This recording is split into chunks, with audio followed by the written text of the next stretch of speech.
제2차 세계 대전을 승리로 이끈 전쟁 영웅 한 사람을 들려면 아이젠하워 장군을 빼놓을 수가 없을 것입니다. 그는 전장을 누비고 다닐 때마다 늘 한 찬물을 대동하고 다녔다고 합니다. 장군의 위치나 동선을 파악하기 힘들어도 이 참모가 어디에 있는가를 알면 그 장군의 위치와 동선을 쉽게 파악할 수 있었다고 합니다. 그만큼 이 장군을 보좌하면서 그의 곁을 그림자처럼 따라다녔다는 것입니다. 그 사람이 바로 군종 목사님이었다고 합니다. 연합군의 총사령관이라는 막중한 임무를 수행하기 전에 가장 먼저 그가 한 일이 말씀을 듣고 그리고 말씀을 묵상하고 그 다음에 하나님의 뜻을 놓고 기도했다는 것입니다.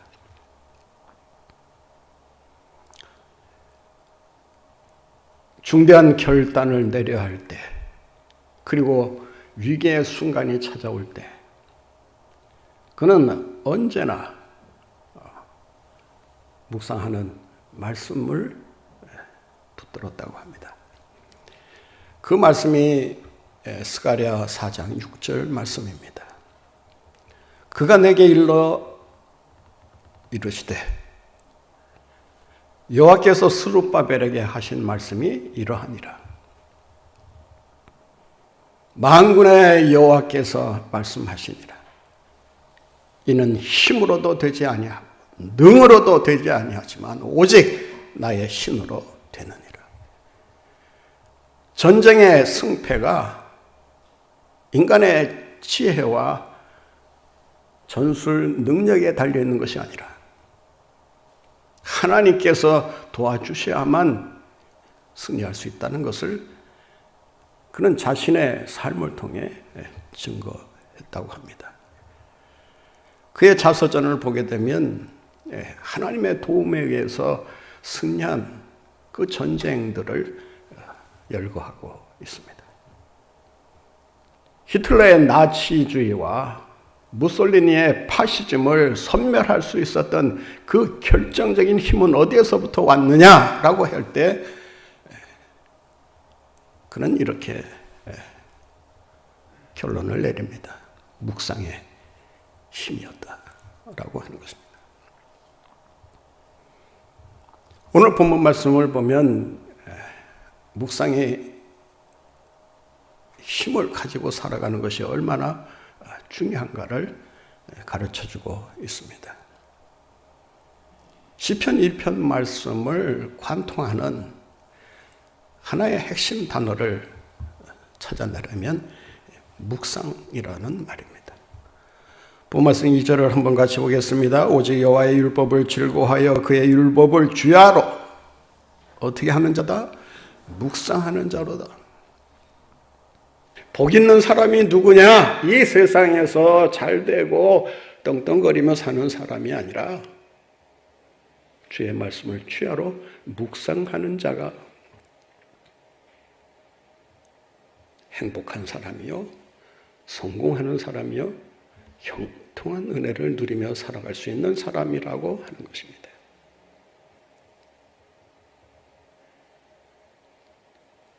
하나님의 말씀을 묵상하는 일이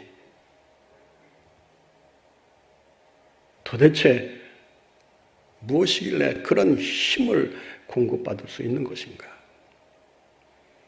왜 하나님의 말씀을 묵상하며 살아가야 하는가?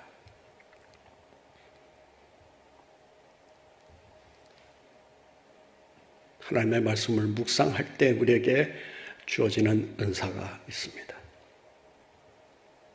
그 힘은 바로 영적 분별력이라고 할 수 있습니다. 말씀을 묵상하는 사람은 말씀을 기초로 해서 살기 때문에 모든 삶의 기준이 말씀을 통해서 이루어지고 결단하고 선택하고 살아가게 됩니다. 따라서 말씀을 기준으로 모든 일어나는 일들을 파악할 수 있기 때문에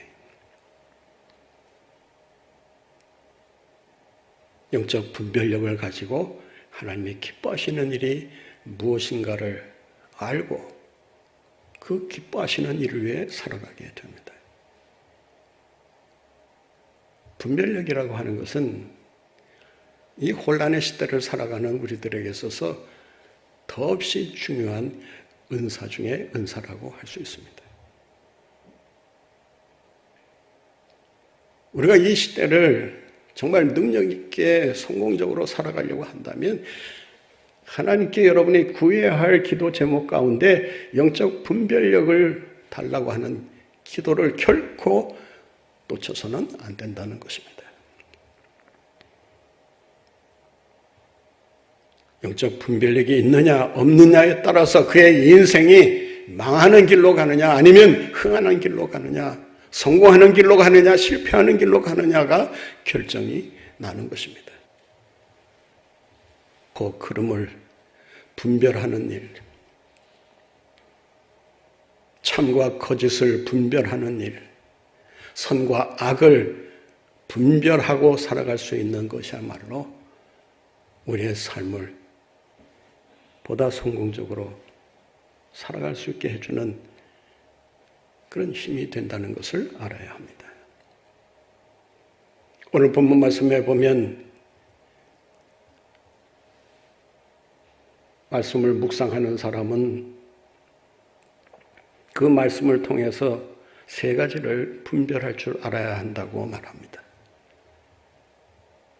본말씀 1절을 한번 보겠습니다. 복 있는 사람은 악인들의 꾀를 따르지 아니하며 죄인들의 길에 서지 아니하며 오만한 자들의 자리에 앉지 아니하고. 그 세 가지가 무엇입니까? 꾀, 길, 자리입니다. 꾀, 길, 자리는 우리의 모든 전 삶을 의미하는 것이라고 할 수 있습니다. 우리의 삶 속에서 꾀에 대한 분별력, 길에 대한 분별력, 자리에 대한 분별력을 가지고 살아가게 되면 실수하지 않을 수 있습니다. 넘어지지 않을 수 있습니다. 악의 유혹에 휩쓸리지 않을 수 있습니다. 의인의 길을 걸어갈 수 있습니다.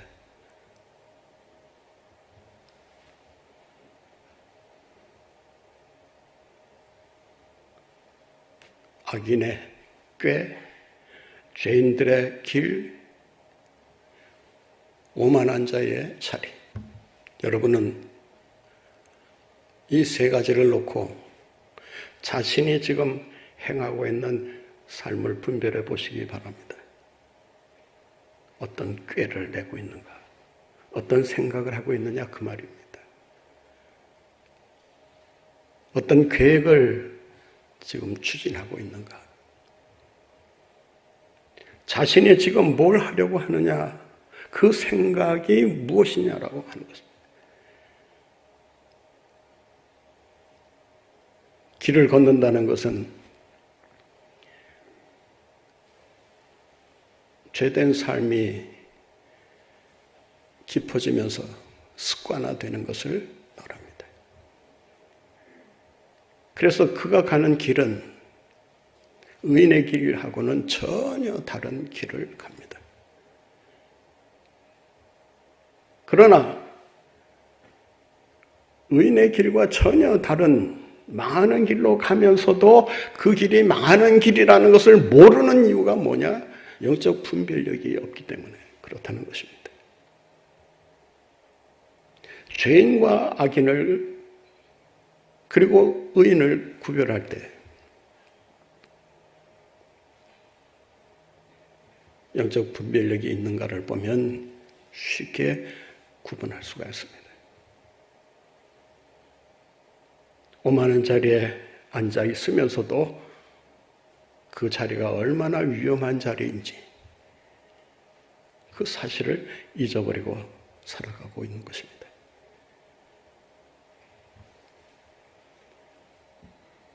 이 세상에서 우리가 승리하는 삶을 살아가려면 묵상의 힘을 통해서 영적 분별력의 힘을 가져야 합니다.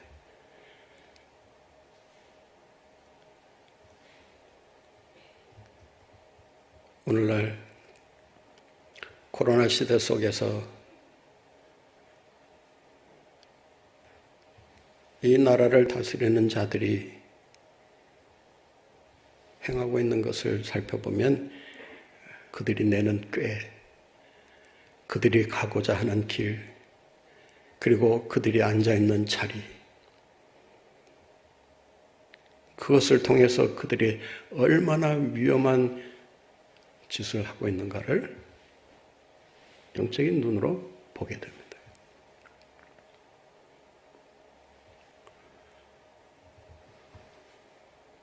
그들은 자신들이 내는 꾀가 이루어지는 것을 보면서 탄성을 지릅니다.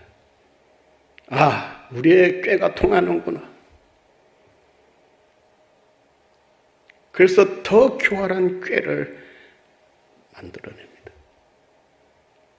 길을 걸어가면서도 그 길이 활짝 열려져 있는 것을 보며 아, 우리가 가는 길이 제대로 된 길이구나.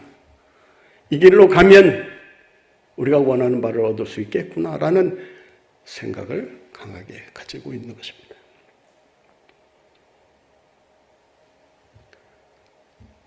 자신들이 차지하고 있는 자리가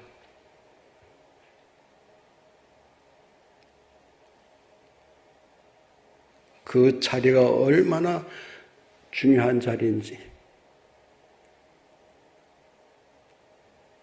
개인의 운명, 나라의 운명을 결정할 수도 있는 그 중요한 자리를 그들은 오만함으로 그 자리를 지키려고 애쓰고 그 자리로부터 물러나지 않으려고 온갖 발악을 하고 있는 것입니다.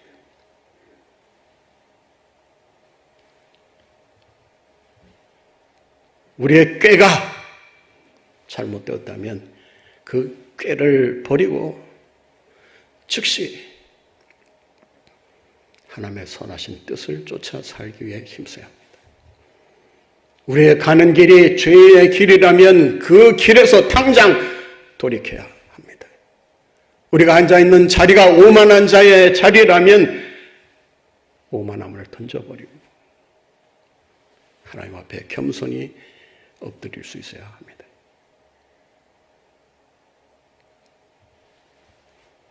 그 길을 계속하다가는 오늘 본문에서 경고하고 있는 것처럼 바람에 나는 겨처럼 사라지게 될 것이다. 영적인 분별력을 가지고 이 혼탁한 세대를 참과 거짓이 버무려져서 참인지 거짓인지 구분하기 어려운 이 시대 속에서 의인의 길을 걸어가시는 여러분들 모두가 되시기를 바랍니다. 우리가 왜 묵상하며 살아야 할까요? 왜 하나님의 말씀을 음미하면서 그 말씀이 의미하는 바를 깨닫고 그 말씀대로 살아가기 위해 힘써야 하는 것일까요? 그 결과가 상상할 수 없을 정도로 축복된 결과이기 때문이라는 것입니다. 본문에서 3절을 같이 보시겠습니다. 그는 시냇가에 심은 나무가 철을 따라 열매를 맺으며 그 잎사귀가 마르지 아니함 같으니 그가 하는 모든 일이 다 어떻게 된다고요? 형통하리로다. 전혀 감동이 안 되시는가 본데 이런 말씀에는 좀 아멘 하셔도 좋아요. 제가 다시 한번 읽겠습니다. 그는 시냇가에 심은 나무가 철을 따라 열매를 맺으며 그 잎사귀가 마르지 아니함 같으니 그가 하는 모든 일이 다 형통하리로다. 여러분, 묵상하는 자가 왜 복된지 아십니까? 그 결과는 상상할 수 없을 정도로 풍요롭고 만족스럽고 행복한 결과이기 때문이라고 하는 것입니다.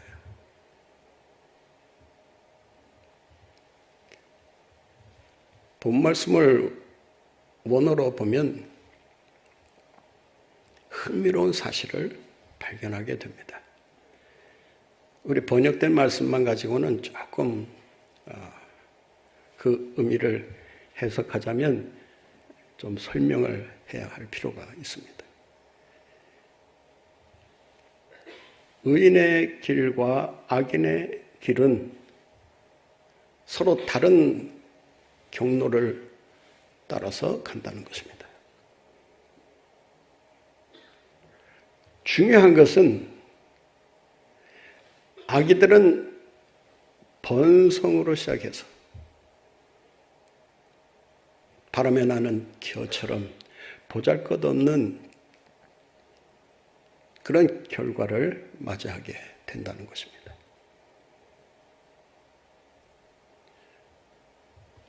오늘 본 말씀을 한번 보세요. 1절에 보면 악인들의 꾀, 죄인들의 길, 오만한 자들의 자리. 들이라고 하는 복수를 사용하면서 이 악한 세력들이 서로 규합하면서 힘을 모으고 있는 것을 보여주고 있습니다. 이들은 깡패의 의리라는 것을 자신들의 집단의 그런 구호로 삼고 악을 행하기 위해 모든 꾀를 내고 힘을 모으고 계획을 세워 추진하고 있는 것입니다. 그런데 그 결과는 뭐냐? 바람에 나는 겨, 단수입니다. 아무리 많은 악인들이, 죄인들이, 오만한 자들이 짓고 까불고 자기 세상에 왔다고 큰 소리 치다 하더라도 그 결과는 뭐냐? 바람에 나는 겨, 단수로 다 사라지고 만다는 것입니다. 여러분들, 악인들이 득세한 것처럼 자랑하고 자신들의 힘을 과시하고 그 힘을 이용해서 온갖 속임수와 음모와 거짓과 불의를 도모한다 할지라도 또 그러한 일들이 잘 되는 것을 보면서 부러워하고 거기에 동조하려고 하지 마시고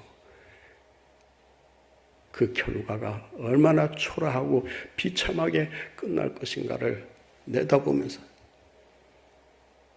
의인의 삶을 살아가시는 여러분들 모두가 되시기를 바랍니다. 의인은 어떠냐? 복 있는 사람, 단수로 시작합니다. 여기서 말하는 복 있는 사람은 의인을 가리킵니다. 단수라는 것이 뭡니까? 혼자라는 것입니다. 외롭다는 것입니다. 왕따를 쉽게 당할 수 있다는 것입니다. 죄인들, 악인들, 오만한 자들의 그 힘에 눌려 제대로 숨도 쉬지 못하는 그런 위기 속에 살아가고 있는 자를 말합니다. 그런데 그 결과는 뭐냐? 오늘 본문 말씀 5절을 보세요. 그러므로 악인들은 심판을 견디지 못하며 죄인들이 의인들의 모임에 들지 못하리로다.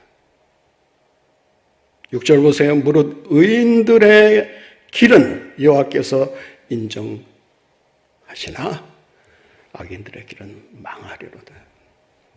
의인들이라는 복수로 그 결과가 나타납니다.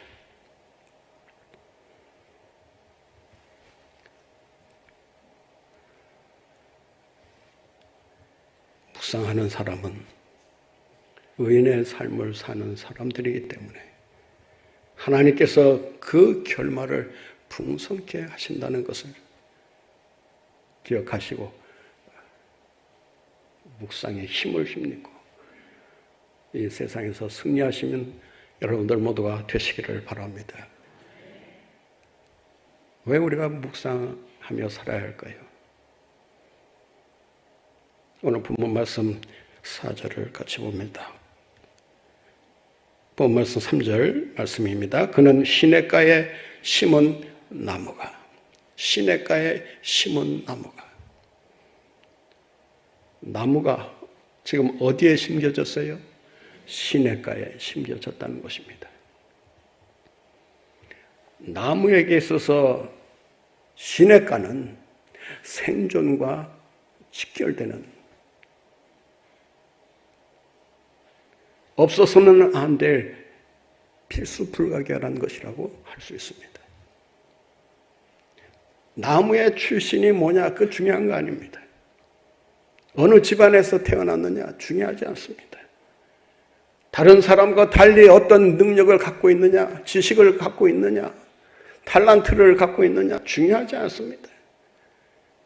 얼마나 실력 있는 삶을 살고 있느냐, 그게 중요한 것이 아니라 그 나무가 어디에 심겨졌느냐라고 하는 것입니다.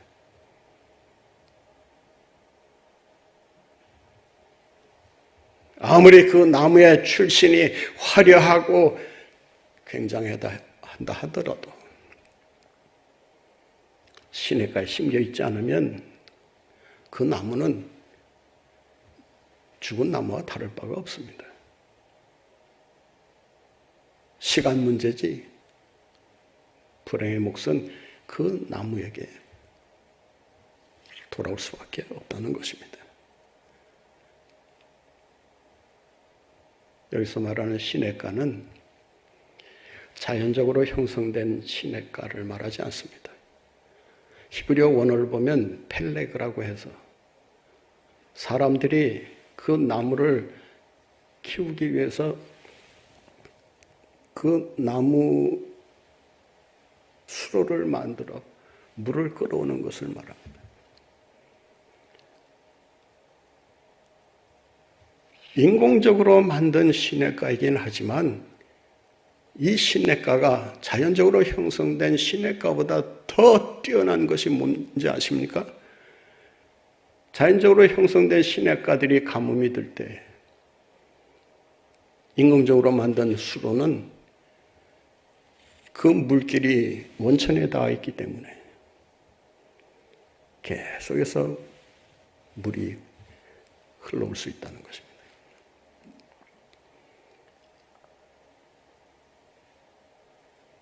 수로를 만들 때 금방 가무는 곳에다가 그 수로를 건설하지 않지 않습니까?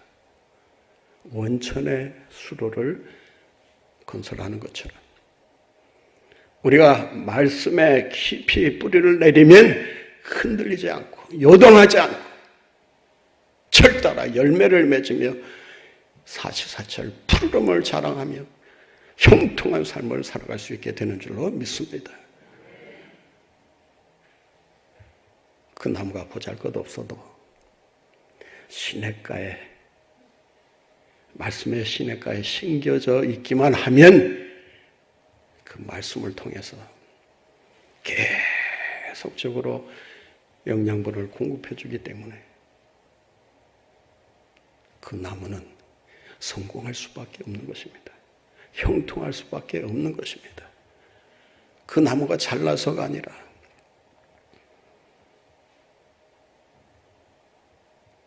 그 시냇가를 통해서 공급하시는 주님의 말씀이 그를 성공하게 복된 삶을 살아가도록 만들어 주는 것입니다. 어떻게 해야 우리가 묵상의 힘을 힘입고 이 혼란한 시대를 승리하며 살아갈 수 있는 것일까요? 오늘 본문 말씀 2절을 한번 보겠습니다. 오직 여호와의 율법을 어떻게 하라고요? 즐거워하요. 하나님의 말씀을 즐거워하고 계십니까? 꿀송이보다 더 단 말씀으로 경험하고 계십니까? 말씀을 들을 때마다 그 말씀을 통해서 영적 즐거움과 기쁨을 여러분들이 누릴 수만 있다면 말씀에 대한 묵상을 통해 하나님의 위대한 역사를 이루어갈 수 있게 되는 것입니다. 즐거워한다는 것은 가까이 한다는 것을 의미합니다. 말씀을 가까이 한다는 것은 말씀을 즐거워한다는 것입니다. 여러분 말씀을 묵상할 때 솥에 씹은 것처럼 씁쓸름하고 뱉어버리고 싶은 그런 기분이 듭니까? 아니면 말씀을 들어도 정말 달고 오묘한 말씀이구나.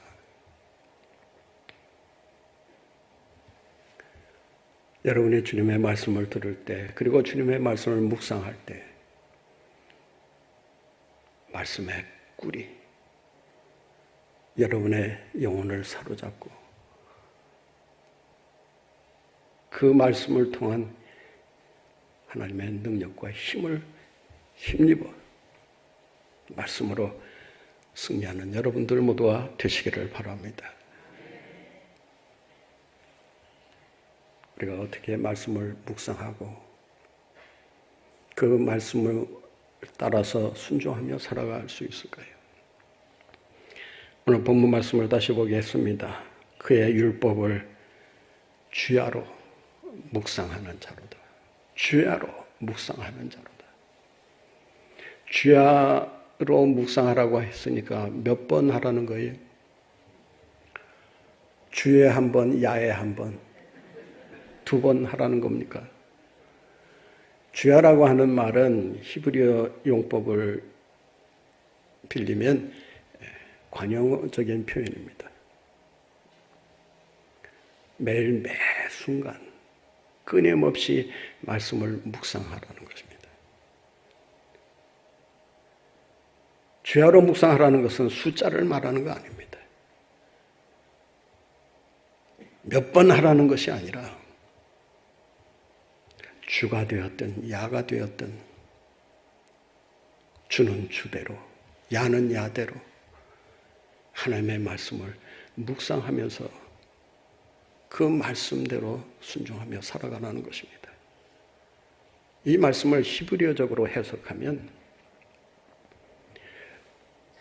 주는 평탄함을 의미하고 야는 시련과 역경의 시간을 의미합니다. 낮은 모든 사물을 우리가 환히 볼 수 있습니다. 볼 수 있기 때문에 걸려 넘어지지 않을 수 있어요. 그런데 밤은 앞을 제대로 볼 수가 없는 시간 아닙니까? 어둠의 때라고 하는 것은 앞을 볼 수 없는 시련과 역경의 때를 의미합니다. 따라서 이 말씀을 히브리적으로 해석하면 이런 뜻이 됩니다. 모든 만사가 순탄하게 잘 풀릴 때만이 아니라 시련과 역경으로 힘들고 고통스러운 시간을 보내고 있을 때 말씀을 묵상하라는 것입니다. 거기에 길이 있다는 것입니다. 밤이 되었다고 그냥 다 내려놓고 원망하고 살지 말고 밤에 주시는 말씀, 고난의 때에 주시는 말씀, 불체병이라고 하는 진단을 받았을 때 주시는 말씀, 실패했을 때 주시는 말씀을 여러분들이 묵상하면서 그 말씀을 힘입고 살아갈 때 진정 인생의 승리자로 우뚝 서게 될 줄로 믿습니다. 말씀을 묵상하고 살기 위해서는 묵상만 해서는 안 됩니다. 오늘 말씀을 살펴보면 묵상하라고 했으니까 그냥 말씀을 그저 음미하면서 이런 뜻이겠거니 그런 식으로 생각하지 말라는 것입니다. 묵상한 다음에는 순종까지 하는 것이 바로 참된 묵상의 자세라고 할 수 있습니다. 그 묵상을 여러분들이 우리의 삶 속에 하나하나 구체적으로 순종으로 해결해 나갈 때 하나님께서 여러분의 가는 길을 형통하게 인도해 주실 줄로 믿습니다. 믿는 사람에게는 세 가지 무게 훈련이 있어야 한다고 말합니다. 첫째는 묵상의 훈련입니다. 문자 그대로 그 말씀의 뜻을 음미하면서 그 뜻을 깨닫기 위한 묵상의 시간이 필요합니다. 두 번째는 과묵. 다른 사람의 약점과 잘못에 대해 입을 닫는 훈련을 해야 합니다. 자신의 업적이나 자신의 자랑거리에 대해 입을 닫는 훈련을 해야 합니다. 세 번째는 묵종. 묵묵히 말씀대로 순종하는 것입니다. 성경은 복받는 비결을 이야기하면서 그 비결을 한마디로 이렇게 말합니다.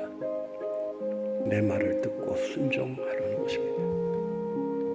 묵상은 잘하고 묵상까지는 잘 통과를 하지만 그 묵상한 바를 우리의 삶 속에 실천하는 일은 참으로 지난한 일이 아닐 수 없습니다. 그러나 순종까지 가야 그 묵상을 통해서 주시는 하나님의 위대한 힘을 우리가 공급받을 수가 있고 그 힘이 와야 그래야 이 혼란의 시대를 믿음으로 승리하며 살아가게 되는 줄로 믿습니다. 모두가 묵상하는 가운데 위대한 하나님의 일꾼들로 쓰임받는 여러분들 모두가 되시기를 바랍니다.